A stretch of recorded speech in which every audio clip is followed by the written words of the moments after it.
L'histoire d'aujourd'hui, mes frères, je n'ai trouvé aucune introduction pour la commencer, c'est pourquoi j'ai décidé de vous plonger directement dans l'histoire et de vous faire entrer dans ces événements avec vous. Ayoub, je pense que je suis peut-être le plus jeune à venir vous raconter mon histoire sur cette chaîne. J'ai actuellement 17 ans, mais les événements que j'ai vécus, peut-être qu'un parmi vous qui est plus âgé ne les a jamais vécus ou n'a jamais pensé qu'ils existaient. Et juste entre parenthèses pour que vous sachiez, il y a une question importante. Les gens qui ont une relation avec l'autre monde ou que l'autre monde les attire, eh bien cette chose ne connaît pas l'âge, ni si cette personne est grande ou petite, surtout quand votre sang ou votre lignée porte quelque chose, ou porte un pacte, ou porte quelque chose en rapport avec l'autre monde. Ici, l'âge n'a absolument aucune importance, et c'est exactement ce qui m'est arrivé. Bon, laissez-moi vous commencer mon histoire du jour où j'ai pris conscience et ouvert ma tête dans ce monde. Tout ce qui m'arrivait était étrange et bizarre. Laissez-moi vous reparler un peu de ma situation et vous rapprocher de moi davantage pour que vous compreniez dès le début comme les choses se sont passées. Vous devez savoir que je suis cet enfant qui est né le jour où ma mère est décédée. Oui, mes frères, ma mère est décédée le jour où je suis né. On me disait que la pauvre avait un problème de tension et le médecin lui avait recommandé de ne surtout pas tomber enceinte car cela représenterait un danger pour elle ou pour le fœtus, c'est-à-dire moi. Mais vous connaissez l'instinct maternel, elle voulait voir ses enfants tourner devant elle un jour, c'est pourquoi elle n'a pas écouté les paroles du médecin et a fait ce qu'elle avait en tête. Maintenant, ma grand-mère, qui est la mère de ma mère, a commencé à me raconter des secrets et des choses sur ma mère qui étaient étranges et bizarres. Et cela, bien sûr, quand j'ai commencé à grandir et à prendre conscience. Ma grand-mère m'a dit que ma mère, que Dieu ait son âme, avait une possession très forte depuis son enfance qui l'habitait. Et elle m'a raconté même comment elle est tombée malade et comment elle a été exposée à cette possession.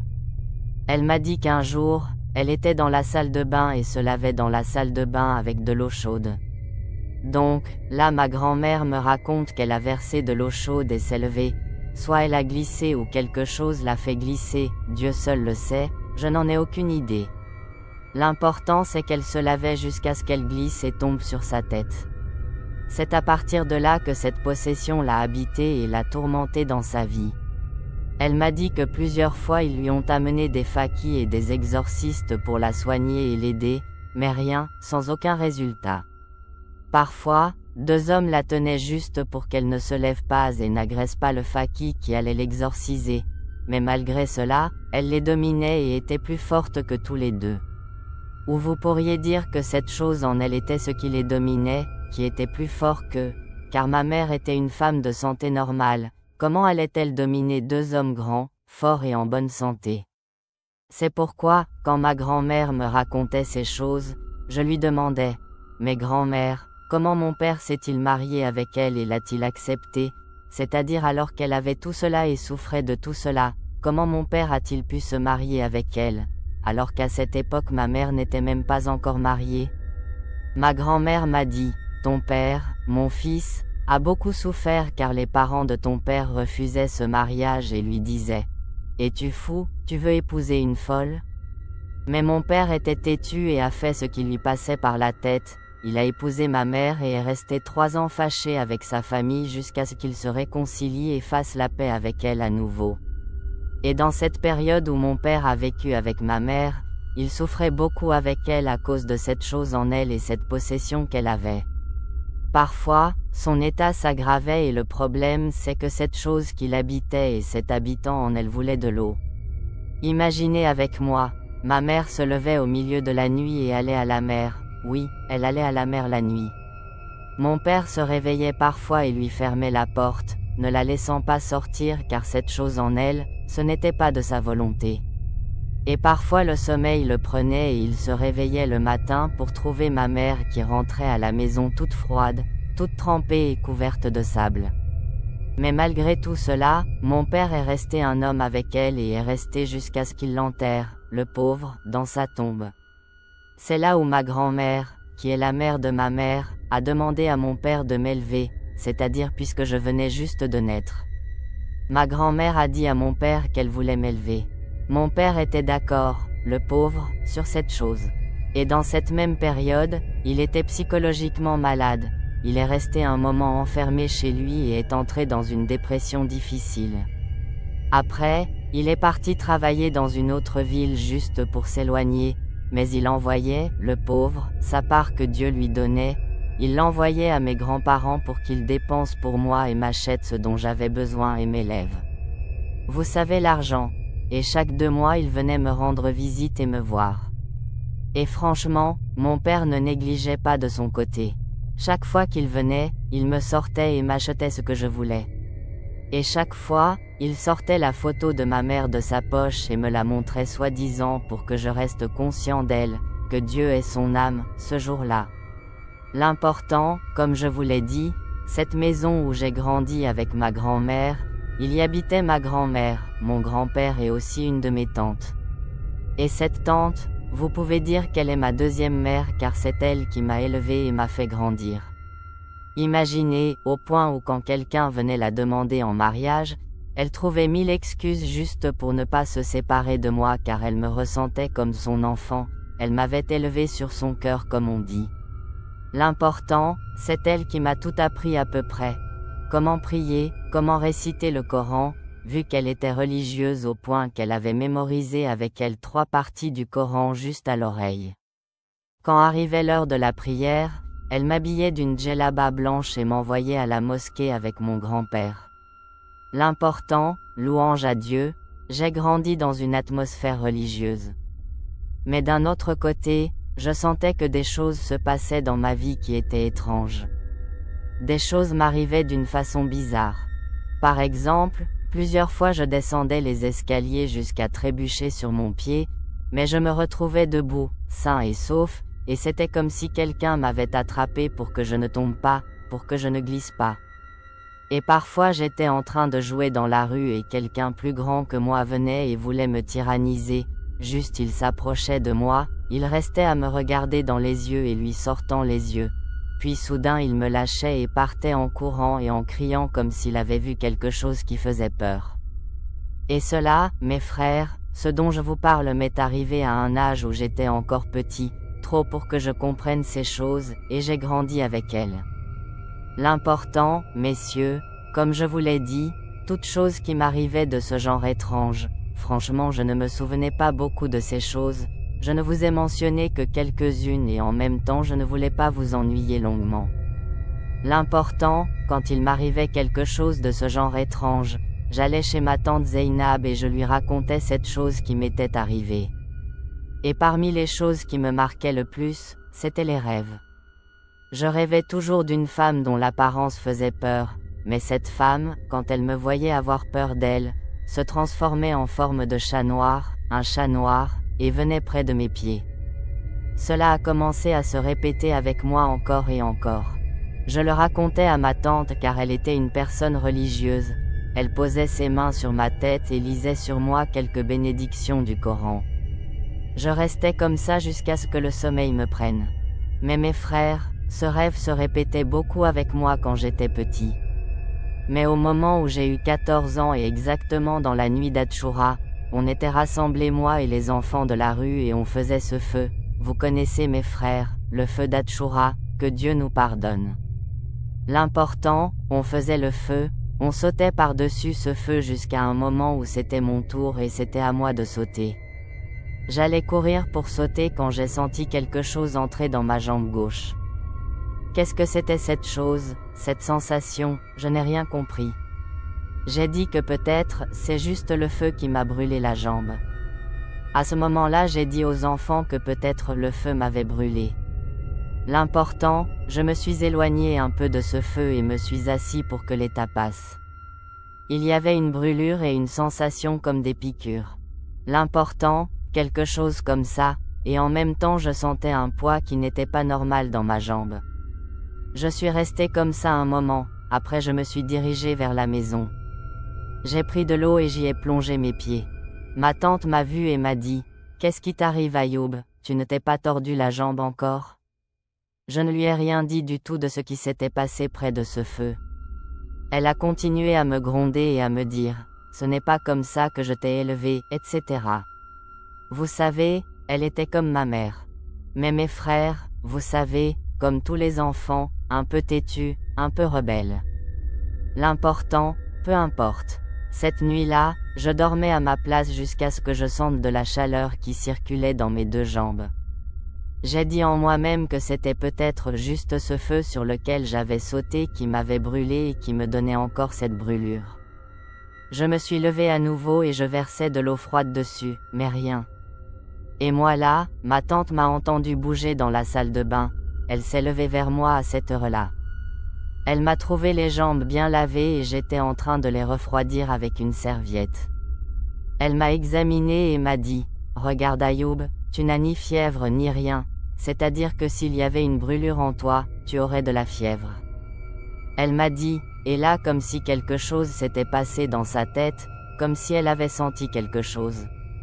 Elle est partie et a apporté un flacon dans lequel il y avait de l'huile. Elle a commencé à réciter dessus. Quand elle a fini cette récitation sur cette huile, elle a massé mes jambes avec, et là mes frères, je me suis mis à courir vers la salle de bain à nouveau. Du sang est sorti. J'ai crié et lui ai dit, « Moi, j'attendais que tu me refroidisses cette brûlure, toi tu as encore plus allumé le feu dedans. » Ici, ma tante a prolongé le regard et m'a laissé jusqu'à ce que la parole se termine, et elle m'a attrapé d'une prise de mon oreille. Elle a continué à me parler avec ses paroles et ses médecines et à me gronder jusqu'à ce que ma grand-mère se réveille du sommeil. Mais votre frère, je voulais juste que cette brûlure passe. C'était vraiment le feu qui m'avait allumé les jambes. Ma grand-mère est venue. Qu'est-ce qui se passe? Qu'est-ce qui arrive? Ici, ma tante a parlé avec ma grand-mère et lui a dit une parole qui m'a choquée. Imaginez avec moi, ma tante a dit à ma grand-mère qu'il jouait au-dessus du feu et qu'il s'est fait toucher là, c'est-à-dire toucher dans le feu, c'est-à-dire en d'autres termes que j'ai été atteint par la possession en jouant près du feu. J'ai répondu à ce moment-là, je lui ai dit, « Ma tante, qu'est-ce que tu dis, ces paroles? Ces paroles n'existent pas. Est-ce que tu connais l'invisible?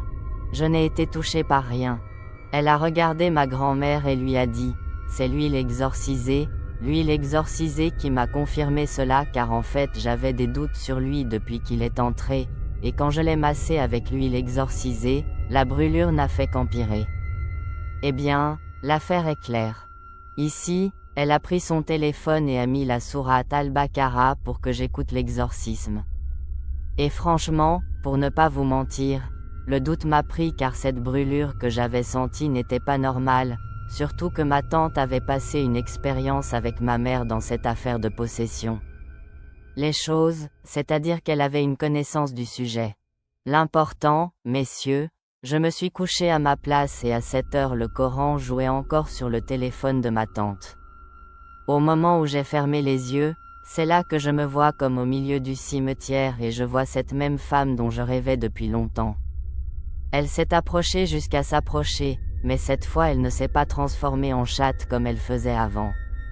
Cette femme avait un visage qui faisait peur et ses yeux étaient tout noirs, sa bouche était grande et ses dents comme une scie, et son rire faisait frémir le cœur. Elle m'a dit, « Depuis longtemps je te guette et c'est toi qui m'as ouvert la porte le jour du feu. » Je me souviens de moi dans le rêve, j'ai commencé à marmonner et essayer de réciter ce que j'avais mémorisé du Coran, mais rien, mes frères, ma langue s'est liée un moment. Cette djinniya a commencé à tourner au milieu des tombes jusqu'à s'arrêter près d'une tombe. Imaginez avec moi, elle s'est arrêtée près de la tombe de ma mère, que Dieu ait son âme. Là elle m'a dit, « Moi j'étais avec ta mère avant que tu naisses, mais elle est enterrée maintenant sous la terre et toi tu es encore sur terre. Et le sort que j'ai fait de mes mains, je l'ai renouvelé maintenant avec ton nom, Ayoub. Et personne n'a encore défait cela, donc je vais rester lié à toi. » Ici, l'évanouissement allait me frapper, tout en sueur et tremblant, et les paroles de cette djinniya continuaient à résonner dans mon oreille. Maintenant ma tante, quand le matin est arrivé, est venue vers moi et a commencé à me demander comment j'avais dormi la nuit dernière, si j'avais senti quelque chose, si j'avais rêvé de quelque chose. Je pouvais encore cette fois lui raconter ce qui s'était passé, lui raconter ce qui était arrivé, mais je ne sais pas ce qui m'a fait nier et lui mentir. Je lui ai répondu et lui ai dit, non, tout va bien et tout est comme avant, c'est fini. Et j'ai changé de sujet. Après ce jour-là, quelques jours vont passer et tout le monde a remarqué que j'avais commencé à changer un peu. Je n'arrivais plus à respecter ma prière, je n'allais plus à la mosquée avec mon grand-père comme j'en avais l'habitude. Même s'il se fâchait contre moi, tous ceux de la maison, mais rien. Je sentais quelque chose qui rendait cette prière lourde sur mes épaules, c'est-à-dire elle était devenue difficile pour moi. J'ai commencé à m'éloigner du chemin de Dieu et à m'isoler davantage de la maison et des amis. Je suis devenu un peu solitaire jusqu'à une nuit encore, et je dormais, cette femme, cette Djinniya, va m'apparaître à nouveau dans mon sommeil. Sauf que la différence cette fois c'est que je me voyais dans un endroit que je n'avais jamais vu de mes yeux. Il y avait des gens autour d'un feu et ils étaient tous noirs et ils parlaient dans des paroles dont je ne comprenais pas le sens. Imaginez avec moi, de ces gens va se lever un homme d'entre eux et là il est venu traîner un mouton noir, il l'a approché jusqu'à moi, jusqu'à ma direction. Là il l'a égorgé et a passé sur lui, et ce sang de l'égorgé ils me l'ont marqué dans ma main et en plus ils m'en ont fait boire. Après cela, ils se sont tous levés en criant et dansant sur ce feu. Et moi je restais debout tout seul. Cette Djinniya me disait, cette nuit est ta nuit, Ayoub. Cette nuit se signe le pacte entre toi et nous. Mais ce pacte que nous avons avec toi est un pacte hérité. Et toi Ayoub, tu as vu le sort de ta mère qui refusait d'obéir à la science que nous lui avions donnée et sur laquelle nous l'avions liée. Mais maintenant toi tu vas choisir un chemin. Soit tu veux prendre cette bénédiction de chez nous et nous te ferons honneur et prestige parmi les serviteurs, ou bien tu veux suivre ta mère sous terre aussi. Je l'entendais dire cela et je regardais, incapable de rien dire, incapable d'exprimer ma position. Je me souviens qu'à un moment j'ai commencé à ouvrir mes yeux petit à petit de ce rêve, mais ma bouche avait comme le goût du sang. Ah, imaginez avec moi, elle avait le goût du sang qu'il m'avait fait goûter de ce mouton dont il m'avait fait boire le sang. C'est là que j'ai su, mes frères, que le pacte entre moi et cette Djinniya qui s'appelait d'ailleurs Morgassa et qui était servante du sort et sorcière en même temps, que mon pacte avec elle venait de commencer au début. Cette Djinniya demandait de moi des choses cachées que la raison n'accepterait pas à cet âge. Par exemple, elle m'obligeait à rester sans ablution, c'est-à-dire que mes mains ne devaient jamais toucher l'eau. Et si j'allais à l'encontre de ses ordres et désobéissais à ses paroles, je sentais le feu brûler dans ma jambe.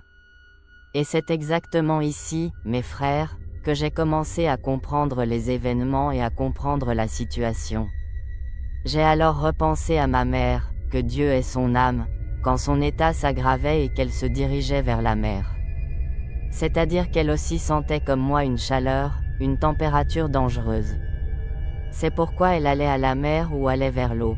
Peut-être que la fraîcheur de la mer ou cette eau de mer la soulageait et lui refroidissait cette brûlure qu'elle ressentait.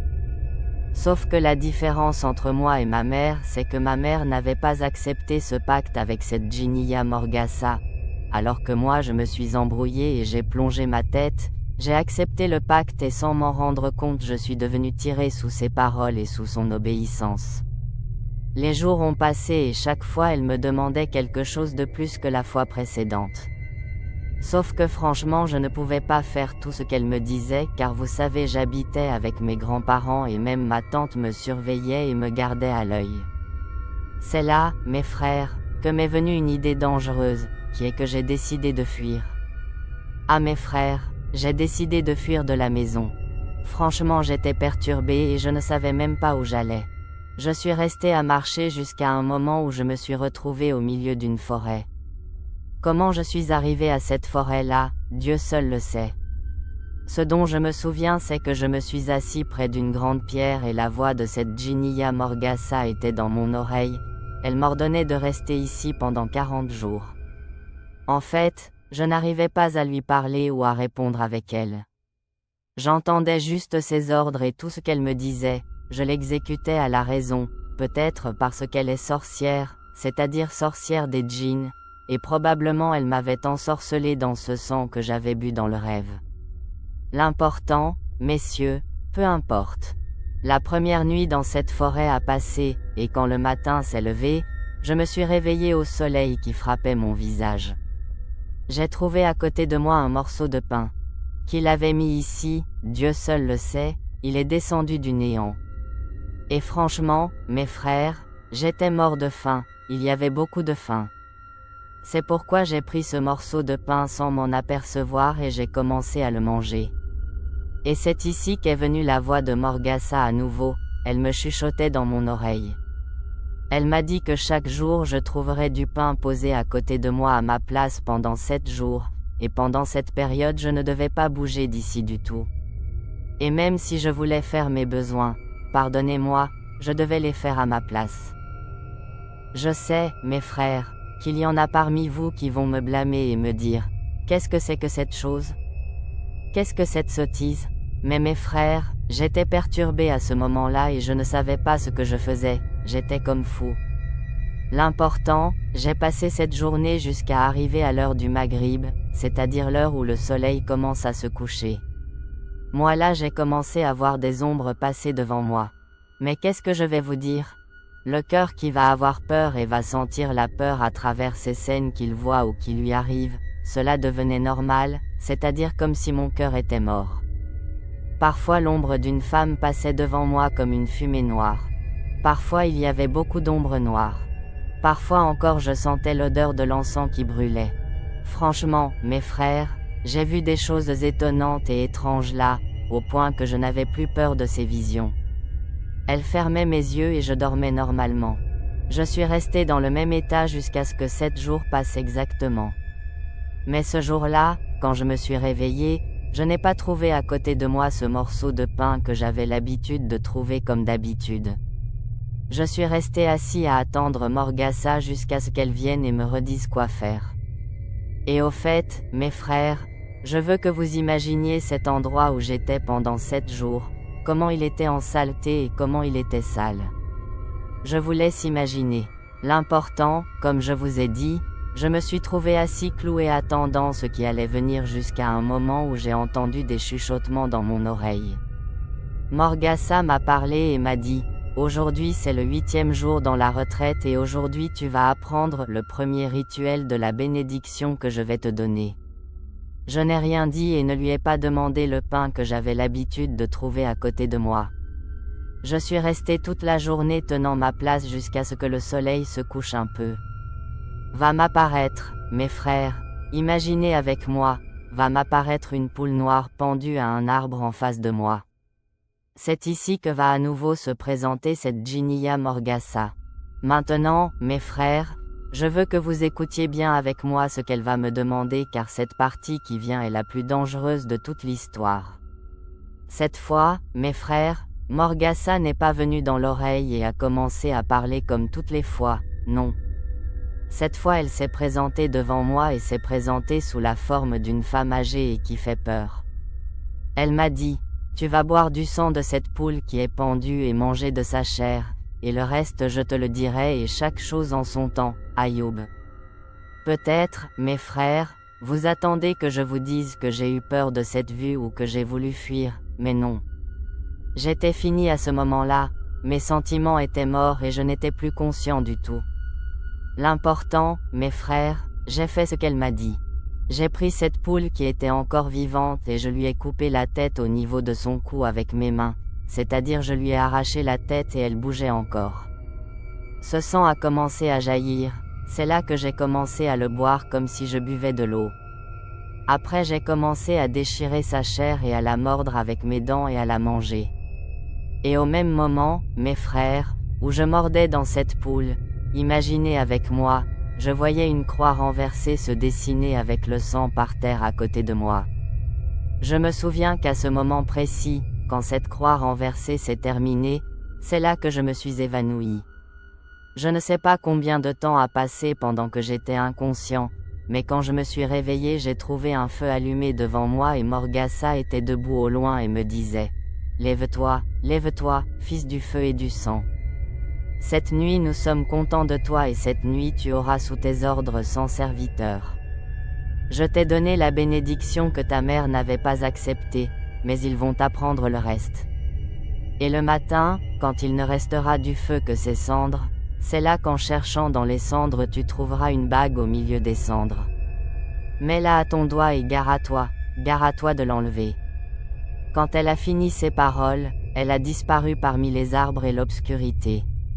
Et a commencé le son du chant et des tambours qui battaient au milieu de la forêt et au milieu des arbres. Mais moi j'étais assis juste là comme pétrifié, juste je voyais et je regardais. Je suis resté comme ça dans cet état.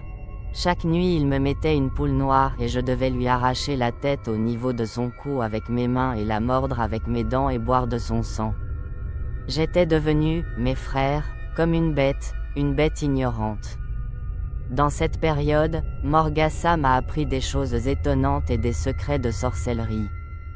Elle m'apprenait les noms des serviteurs qu'elle avait mis sous mes ordres, et chaque serviteur avec quoi il était chargé.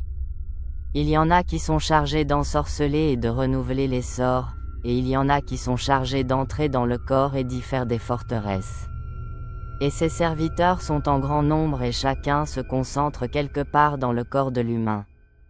Il y en a qui se concentrent dans le front de la tête, et il y en a qui sont dans le cœur, et il y en a qui vont vers d'autres régions dans tout le corps.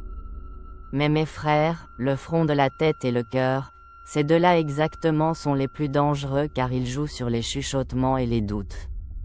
Ils peuvent faire douter l'humain même de l'existence de Dieu Tout-Puissant qui l'a créé, et ils font entrer le doute même dans sa religion. Et c'est là que commencent les chuchotements, et ainsi ces démons contrôlent ce patient de plus en plus. Et toute personne dont la foi est faible, mes frères, il leur est facile de jouer avec lui au point qu'il y a certaines personnes qui finissent leur vie à cause de cette chose et à cause de démons.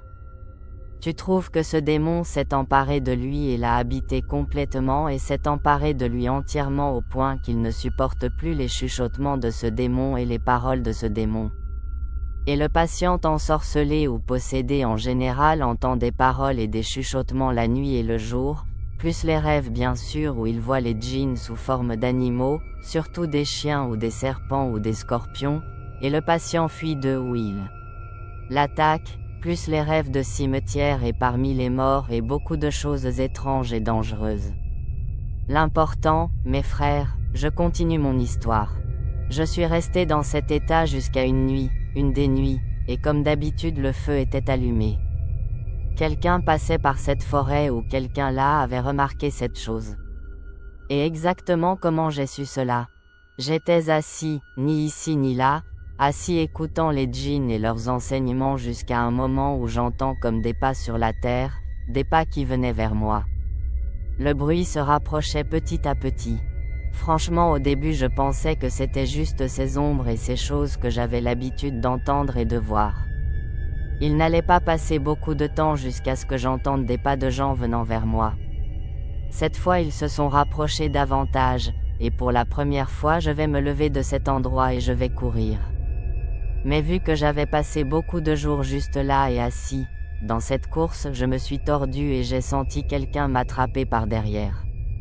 C'était, mes frères, ceux qui m'avaient attrapé, c'étaient les gens qui gardent la forêt, c'est-à-dire comme vous diriez la police de la forêt. Et ils avaient remarqué qu'un feu était allumé là. Quand ils sont venus voir ce feu et sa source, c'est là qu'ils m'ont trouvé. L'important, ils m'ont emmené, ils ont enquêté sur moi, après ils m'ont emmené au commissariat. Les enquêteurs, après avoir pris mon nom et mes informations, ont trouvé qu'en fait ma famille me cherchait. Je me souviens qu'à ce moment-là ils avaient appelé la maison. Mon grand-père, ma grand-mère et ma tante allaient venir, ils étaient franchement terrifiés et étaient dans un état hystérique.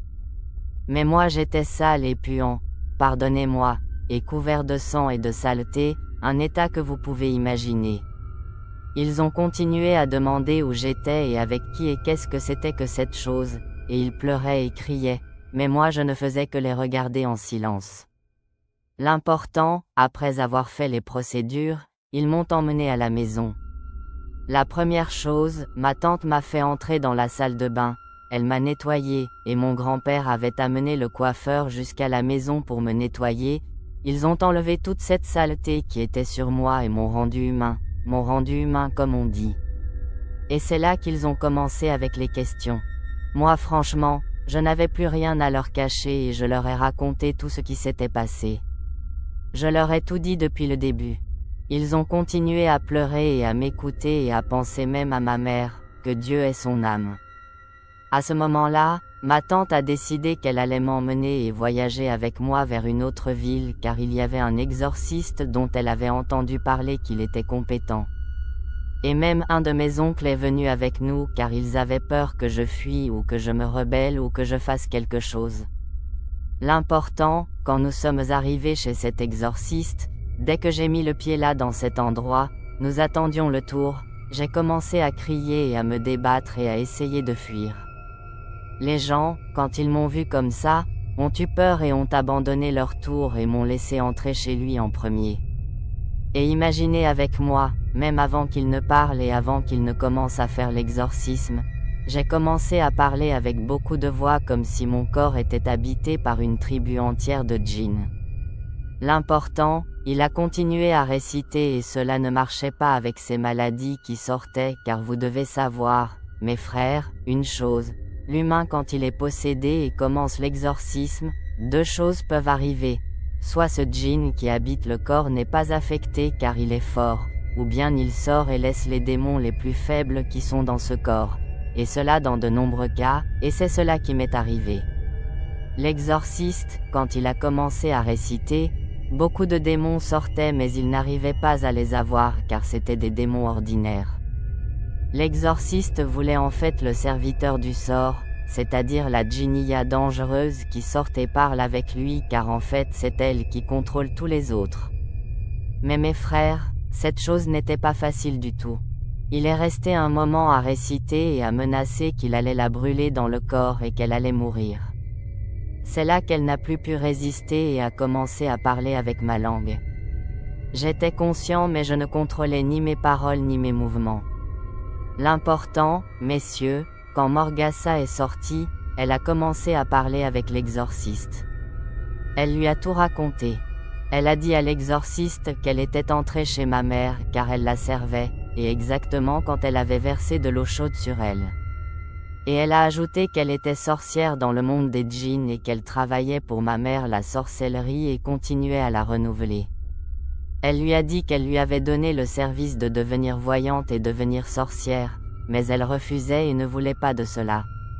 C'est pourquoi je la torturais beaucoup et je lui faisais des sorts et j'ai pu la voir. Morgassa a continué à parler à l'exorciste et lui a dit qu'après la mort de sa mère, c'est là qu'elle était passée à lui. L'exorciste a compris que cette djinniya était considérée comme suivante et ce qu'elle n'avait pas pu faire avec ma mère, elle l'avait fait avec moi, et j'étais pour eux une proie facile. L'important, mes frères, dans cette séance, l'exorciste a connu exactement mon état et a dit à ma tante que j'avais un taoukal, c'est-à-dire une nourriture mangée des djinns, c'est-à-dire que les djinns m'avaient nourri. Et il lui a dit qu'il fallait que j'enlève cela le plus tôt possible car les djinns travaillent sur ce taoukal et se renforcent avec lui à l'intérieur de mon corps. Je me souviens qu'à ce moment-là j'étais très fatigué. C'est pourquoi l'exorciste nous a dit jusqu'à demain et nous sommes partis. Nous avons loué une maison dans cette ville vu que l'exorciste était dans une autre ville. L'important, quand nous sommes sortis de chez lui, nous sommes allés louer un appartement. Quand est arrivée l'heure du sommeil et que j'ai voulu dormir, imaginez avec moi, mes frères, chaque fois que je posais ma tête sur l'oreiller, Morgassa venait chez moi et me menaçait qu'elle allait me tuer cette nuit si je ne m'enfuyais pas. C'est là, mes frères, que je me levais et commençais à crier et essayais d'ouvrir la porte et de fuir, mais rien. Mon oncle et ma tante m'attrapaient et ils faisaient vraiment attention avec moi. Et même la nourriture, je ne pouvais plus la manger et la faire passer par ma gorge. Je leur disais, je veux du sang, apportez-moi du sang. Mais quand mon oncle me forçait à boire de l'eau exorcisée, je la buvais juste forcée, c'est-à-dire je sentais comme un feu qui descendait dans mon ventre. Franchement, mes frères, Cette nuit a été une des nuits les plus difficiles que j'ai passées de ma vie. Quand le matin s'est levé, nous sommes allés chez cet exorciste. Il avait trouvé une gourde remplie d'eau et sa couleur était changée. Il avait mélangé avec des herbes dans une pièce et m'a donné à boire cette partie de cette eau. Après il a continué à réciter quelques versets coraniques. À ce moment j'ai senti que ma tête j'allais vomir, pardonnez-moi. Il m'a apporté un seau. Et mes frères, qu'est-ce que je vais vous dire? Ce que je vais vous dire maintenant va me comprendre seulement les gens qui ont enlevé le taoukal. Ce qui voulait sortir de mon ventre, je sentais que mon âme voulait sortir avec lui. L'important, qu'est-ce que je vais vous dire? Une catastrophe est sortie de mon corps. Une catastrophe, j'ai vomi, mes frères, des fils comme du sang et quelque chose de composé noir qui avait la taille d'une souris, plus des cheveux fins et frisés. Il y avait d'autres choses, mes frères, je suis resté à regarder choqué, et tout cela sortait avec une odeur puante, pardonnez-moi. Après il m'a donné à boire un verre d'eau exorcisé avec cette date. Quand je me suis reposé, il a commencé avec moi une autre séance d'exorcisme. Et la même chose encore, beaucoup de voix parlaient avec ma langue, mais l'exorciste était ferme et ne les écoutait pas car vous savez, mes frères, les djinns mentent et veulent toujours faire croire à l'exorciste qu'ils sont sortis ou par exemple qu'ils sont entrés en islam, mais tout cela n'est que mensonge et ruse de leur part. L'important, je suis resté à le suivre et j'avais 2 séances par semaine chez lui. Et en même temps ils avaient un programme spécial qui comprenait le lavage avec l'eau de jujubier et je prenais l'eau d'exorcisme à jeun, où je prenais du miel pur avec certaines herbes. Et il m'a donné même une huile exorcisée avec laquelle je me massais. Cet exorciste a recommandé à ma tante que l'endroit où j'allais être soit toujours propre et pur, et le mieux c'est qu'il soit parfumé avec de l'encens dont l'odeur est propre et pure. Et il m'a donné même une petite bouteille de musc noir qu'il fallait obligatoirement que je mette dans mon cou par derrière les oreilles. Et il recommandait et répétait de ne pas négliger l'hygiène personnelle car les démons habitent dans toute chose qui contient la saleté. Louange à Dieu, après avoir suivi cela, nous avons commencé à remarquer le résultat de ce traitement. Louange à Dieu, petit à petit j'ai commencé à guérir et à reprendre mes forces et mon identité. Mais mes frères, après tout ce qui s'est passé, j'ai su que l'histoire ne s'est pas terminée pour moi car la suivante héritée reste à guetter la personne et reste à le surveiller et à l'attendre juste qu'il fasse une erreur pour qu'elle revienne chez lui une autre fois. Et toute personne qui a ce type de possession ou cette suivante doit obligatoirement s'engager dans ce qui vient de la religion et garder la prière et les invocations et la protection. Ainsi, si Dieu le veut, tu garantis que tu es protégé. J'espère que mon histoire a été légère sur vos cœurs et que vous en avez profité. J'espère, mes frères, que l'histoire d'aujourd'hui vous a plu et que vous en avez profité. Et si vous êtes restés avec moi jusqu'ici, une salutation spéciale à vous, vous êtes de vrais abonnés. Faites quelques mouvements pour que je vous voie et que je voie votre présence. Mettez un cœur, faites un commentaire et mettez un cœur pour que je vous connaisse. Je reste jusqu'ici, vous retrouverez, mes frères, dans le prochain épisode.